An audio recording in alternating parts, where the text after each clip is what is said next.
In September 2024, I was diagnosed with a nervous system disorder called dysautonomia or autonomic dysfunction. In this video, I'm going to break down what dysautonomia is, my symptoms, my experience getting diagnosed, and how I've been trying to cope and manage my symptoms. If you're new here, hi, my name is Sarah, and welcome to my channel where we do our makeup and learn about neurodiversity. I know this isn't specifically neurodiversity, but a lot of recent research has seen a link between autonomic conditions and hypermobility to autism and ADHD. This smaller study found 20 out of 28 autistic participants had an autonomic condition, and 16 out of those 20 also had ehlers-danlos syndrome. So there is most likely an overlap here. And before I go any further, no, I am not hypermobile. I get that question a lot, or not even a question sometimes. People in comment sections telling me I am. I'm not. I don't have any symptoms. I do have tendinitis, so I think that's why people think I have EDS, but I've just been overusing my hands since I was a toddler because I'm a musician, an artist, and an athlete, so it'd be like that. Anyways, let's get into what dysautonomia is. So it's a nervous system disorder. Here's a little diagram. So we have the central nervous system and the peripheral nervous system. The central nervous system is the brain and the spinal cord. It's like the mission control center. And then we have the peripheral nervous system, which is the cranial and spinal nerves. It's basically the liaison between the central nervous system and the rest of the body. Within the peripheral nervous system, we have the autonomic and somatic nervous system. We don't need to know the somatic right now, but basically it's just your voluntary movements, like me deciding to raise my hand right now. The autonomic nervous system is the involuntary bodily processes. I like to think autonomic is like automatic, the things your body should do automatically, like regulate your heart rate, blood pressure, digestion, body temperature, sweating, the stuff you shouldn't have to worry about. So having dysautonomia or autonomic dysfunction means that these automatic functions don't work properly and can cause really disruptive symptoms. Dysautonomia is a more general term, and there are a lot of different types. POTS, or postural orthostatic tachycardia syndrome, is a type of dysautonomia you may have heard of. Dysautonomia can range from mild to severe, and it's not uncommon. About 70 million people worldwide have it. I'm so sorry, million. You can be born with it or develop it later in life, and you can get it from a parent. I got my dysautonomia from my mother. She also gave me autism, so thanks, Mom. I really won the genetic lottery.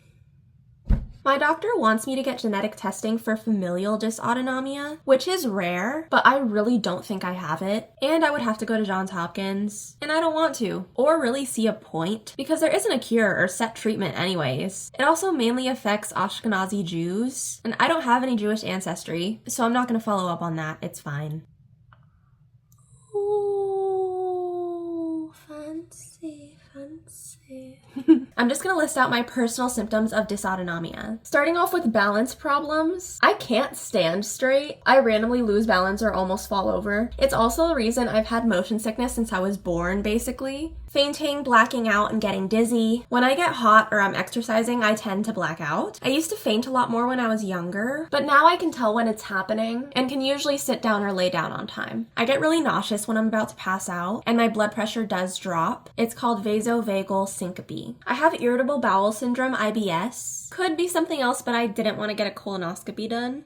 I'm always either constipated or having diarrhea, never a healthy bowel movement, most foods fall horribly in my stomach, and have me running to the bathroom. Brain fog, forgetfulness, or trouble focusing. I'm still wondering if this is the reason why ADHD meds aren't fully effective on me. I asked my cardiologist and he said maybe. I need to ask my psychiatrist when I see them next. But my Adderall or Vyvanse only works for about 2 hours and then I'm back to being insane. Fast heart rate or tachycardia. I'm very athletic. I'm a weightlifter, but my resting heart rate is between 110 and 120. I do experience fatigue sometimes, which sucks because of my ADHD. Like, I just want to run around, but my body hates me. I do experience chest pains, especially when I'm walking fast or exercising, and also heart palpitations. Those are more random. I don't know what causes it. Shortness of breath. I was diagnosed with asthma when I was about 1 or 2 years old, and when I was in middle school, I was diagnosed with vocal cord dysfunction or VCD, and re-diagnosed in 2023 because of a bad flare-up. And apparently both of these are also related and linked to dysautonomia, which I found very interesting. VCD is another incurable condition where your vocal cords kind of spasm and don't open all the way up when you breathe in, which makes it hard to breathe and you wheeze when you inhale. I did 3 months of speech therapy to learn how to breathe and talk more efficiently. This is what I sound like when my VCD is flaring up.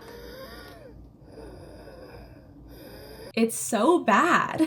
Trouble swallowing, I just randomly choke on things.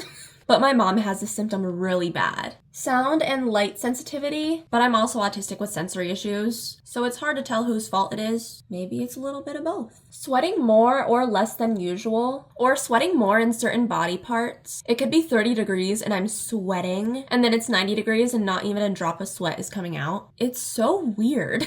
That's just an example though. I cannot regulate my body temperature. It's really random and comes out of nowhere. I also experience swings in body skin temperature. When I'm about to faint, my hands and feet boil. They get so hot, it's insane. And so uncomfortable. When my hands get hot around my family or friends, I usually put my hands on them and they always look so shocked. I'm literally a human heater. I have chronic dry eye and chronic dry mouth, but I do drool in my sleep sometimes. Make it make sense. I also have to wear these goggles to sleep for my dry eye. I think they're funny.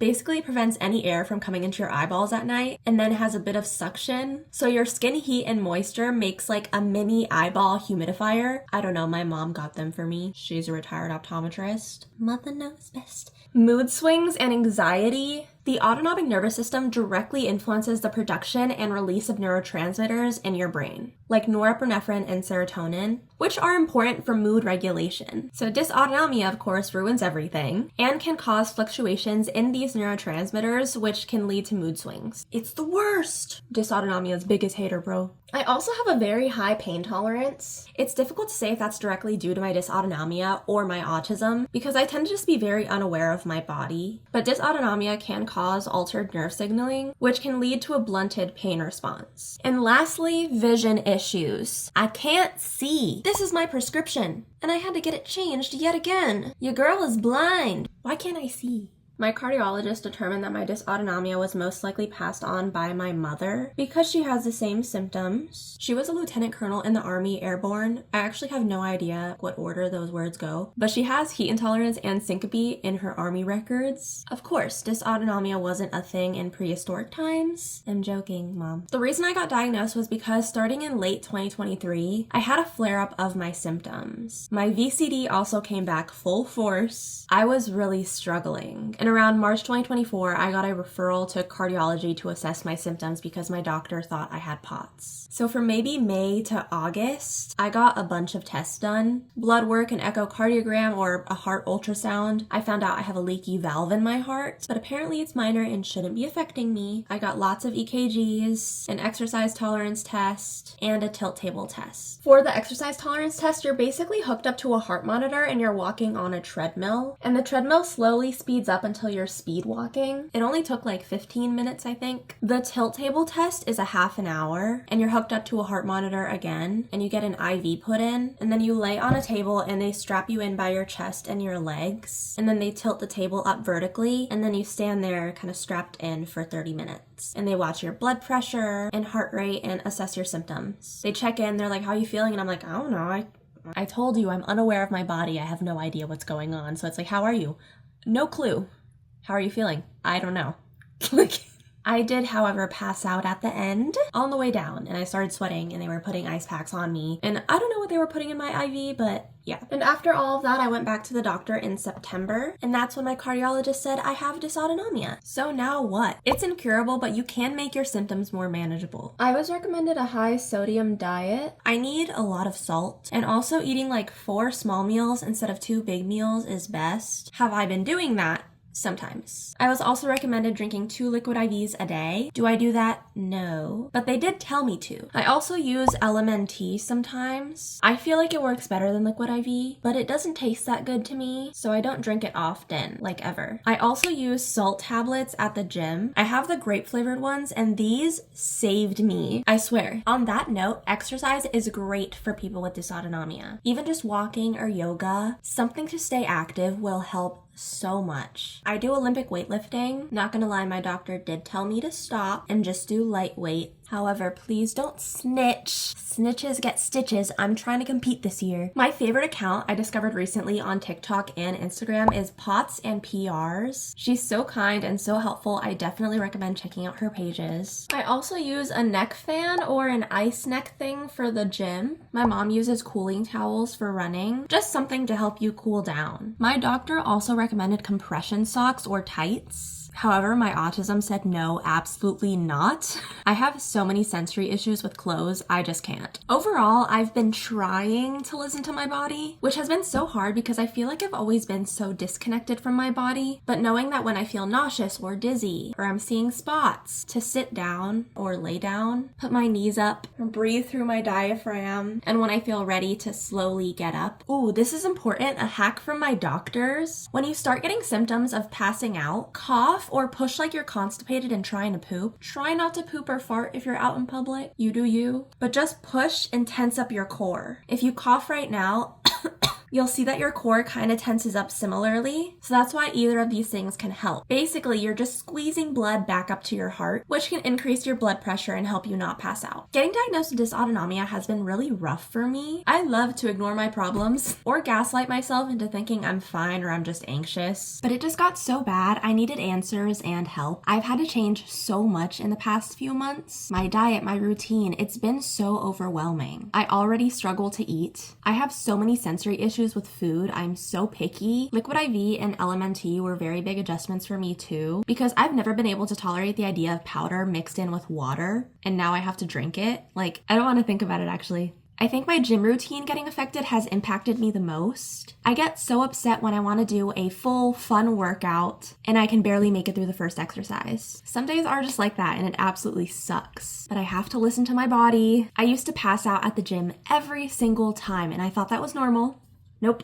The gym culture of constantly pushing your body beyond its limits isn't always the healthiest approach. Now, it is great to challenge yourself and train until failure, but there's a fine line between challenging yourself and hurting yourself. You should not be pushing yourself to the point of vomiting or fainting or feeling physically unwell, especially if you're chronically ill. If I'm feeling fatigued or my symptoms are really bad that day, I stay home or I leave the gym early, because you won't get better if you're always pushing yourself too hard. My body was screaming no, and I kept going, and it not only affected my physical and mental health, but affected my relationship with the gym. I started to resent the gym. I used to look forward to my workouts, but it got to the point where I associated exercise with feeling sick. And nobody wants that. We all deserve healthy relationships with our fitness journeys. So it's very important to listen to the boundaries your body is setting for you. No, you won't reach your body goals in 3 weeks. But if you take it slow and learn what works best for your body, over time you will look better and feel better, I promise.